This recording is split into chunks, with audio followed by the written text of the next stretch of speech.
First floor, second floor, third floor से बंदे कूद रहे थे, तो नीचे तो कुछ है नहीं, तो उनके लिए गद्दे लगाए, 4-5 गद्दे एक साथ लगा के जो उस पर कूदे हैं। बाहर आग निकल गई थी तभी पहुंचा था। मैंने देखा कि बहुत तेज आग लग रही है और यहाँ पे पुलिस और जो ये फायर ब्रिगेड थोड़ी लेट पहुंची थी।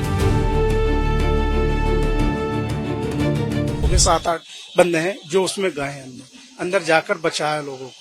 फिर ऊपर से आवाज आई first floor, second floor, third floor से कि उधर से भी आवाज आने लगी, तो मैंने अपनी शॉप के गद्दे जितने भी थे सब बाहर लगा दिए, जिससे फर्स्ट फ्लोर से सेकंड फ्लोर से 2 बच्चे बंदे कूदे, वो लगभग नाइजीरिया होंगे, वो कूदे थे, उनके साथ साथ लेडीज से भी थी, बच्चे भी थे। सेकंड और थर्ड फ्लोर से भी बंदा टूटा है, वो कूदा है, लेकिन उनको कुछ चोट नहीं लगी होगी, लेकिन इंजरी थोड़ी बहुत हुई होगी, जैसे हाथ पैर टूट गया वो।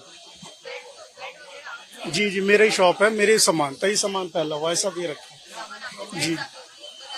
जी गद्दा था, जितना था सब मैंने बाहर रख दिया। जो बंदा कूद रहे थे first floor, second floor, third floor से बंदे कूद रहे थे, तो नीचे तो कुछ है नहीं, तो उनके लिए गद्दे लगाए, 4-5 गद्दे एक साथ लगा के जो उस पर कूदे हैं वो।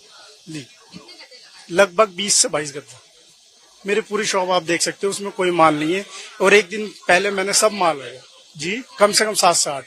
तो हौजरानी का जो ये पूरा अग्निकांड था, इस मामले में बहुत सारे सवाल, लीपापोती, लापरवाही और पुलिस प्रशासन के देर पर पहुंचने पर लग रहे हैं। हमारे साथ इसी इलाके में किराए पर रहने वाले सुरेंद्र यादव हैं, जो कि घटना के वक्त यहां पर पहुंचे थे, चश्मदीद थे। सुरेंद्र बताइए क्या देखा यहां पर जब पूरे सबसे पहले घटना पे तो मैं नहीं पहुंचा था, बट लेकिन थोड़ी जब बाहर आग निकल गई थी तभी पहुंचा था। मैंने देखा कि बहुत तेज आग लग रही है और यहाँ पे पुलिस और जो ये फायर ब्रिगेड थोड़ी लेट पहुंची थी, बिकॉज क्या जाम लगने की बताया था कि वहां से पहुंचती है नेहरू प्लेस से, तो लेट आई थी वो। लेकिन फायर ब्रिगेड तो यहाँ पास में भी है शायद कहीं, पता नहीं, मुझे यही बताया गया, बट यहाँ बहुत लेट पहुंची थी। मतलब अगर जल्दी पहुंचती तो शायद बहुत अच्छा हो जाता। तो क्या हाल थे जब आप यहाँ पहुंचे? ये हाल तो बहुत तेज आग निकल रही थी, यहाँ से लोग कूद रहे थे फटाफट यहाँ पे। हाँ नीचे कूद रहे थे सारे लोग, फटाफट यहाँ पे कूद रहे थे। मैंने इतना देखा है कि बहुत सारे लोग वहाँ से सीढ़ियों से कूदे थे। हाँ यहाँ के जो लोकल थे उन्होंने खूब सपोर्ट किया है, यहाँ के लोकल ने तो खूब सपोर्ट किया है, लेकिन जो पुलिस थी वो बाद में थोड़ी सी आई थी, और वो फायर ब्रिगेड तो बहुत ही लेट आया था, बहुत लेट में आई। हाँ कम से कम 50 मिनट आधे 1 घंटे बाद लेट आया था। अब पता नहीं जाम बता रहे थे क्या बता रहे थे, बहुत लेट आया था। अगर उस टाइम पर अचानक आ जाते, आग तो बहुत अंदर तो बहुत देर से जल रहा था, लेट में पहुंची है, ये तो है फायर ब्रिगेड। अच्छा ये बताइए कि लोग कैसे आसपास जिन्होंने बचाया होगा, आप उनको जानते होंगे, क्या माहौल था यहाँ? मैं सबको तो नहीं जानता भैया, मैं तो बाहर का रहने वाला हूँ, बट ये था कि माहौल ये था कि लोग सीढ़ी लगा रहे थे, गद्दा बिछाया, यहाँ गद्दे वाली दुकान है, उनकी गद्दे की दुकान रजाई लेकर के बिछाया और लोगों से करे कूद जाओ। उन्होंने कूदे वहाँ पे सारे लोग।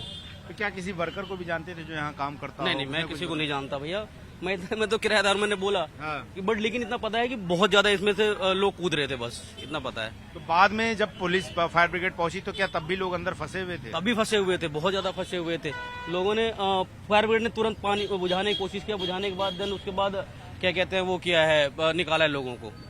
लेकिन अगर समय से फायर ब्रिगेड पहुंचता, हाँ ये चीज था, अगर समय से फायर ब्रिगेड पहुंचता है, उस वक्त चीख चिल्ला रहे थे, बहुत ज्यादा चिल्ला रहे थे। जो सबसे ऊंचे फंसे थे उनके लिए ज्यादा प्रॉब्लम थी। हाँ जो नजदीक से थे कूद गए वो। हाँ कोई न्यूज वाला 4 PM है, वो उसने बहुत जल्दी पहुंची थी, वो सारा दिखा रही थी। हाँ ठीक है। तो ये तमाम यहाँ पे जो आई विटनेस हैं इस घटना के, बहुत सारे लोग हैं, क्योंकि ये चलता फिरता रोड है। और मैं आपको बता दूं कि इस जगह से मैप पर अगर आप देखें तो एग्जैक्ट 600 मीटर पर जो है यहाँ पर एक बड़ा फायर ब्रिगेड का सेंटर है। सवाल यही है कि अगर राजधानी दिल्ली के, दक्षिणी दिल्ली जैसे इलाके में अगर फायर ब्रिगेड को पहुंचने में वक्त लगता है, जो कि सवाल खड़े हो रहे हैं, तो फिर कैसे फायर फाइटिंग की जा सकती है और कैसे लोगों की जान बचाई जा सकती है, और इसकी जिम्मेदारी कौन लेगा? कि अगर फायर ब्रिगेड देरी से पहुंच रही है, ये आई विटनेस के जरिए, आई विटनेस के अकाउंट के जरिए ऐसे तमाम बातें निकलकर सामने आ रही हैं, जहां पर ये निकल कर आया कि अगर वक्त रहते फायर ब्रिगेड पहुंचती तो और ज्यादा जानें बचाई जा सकती थी। वीडियो हरीश भट्ट के साथ गौरव श्रीवास्तव, टाइम्स 9 भारत, दिल्ली।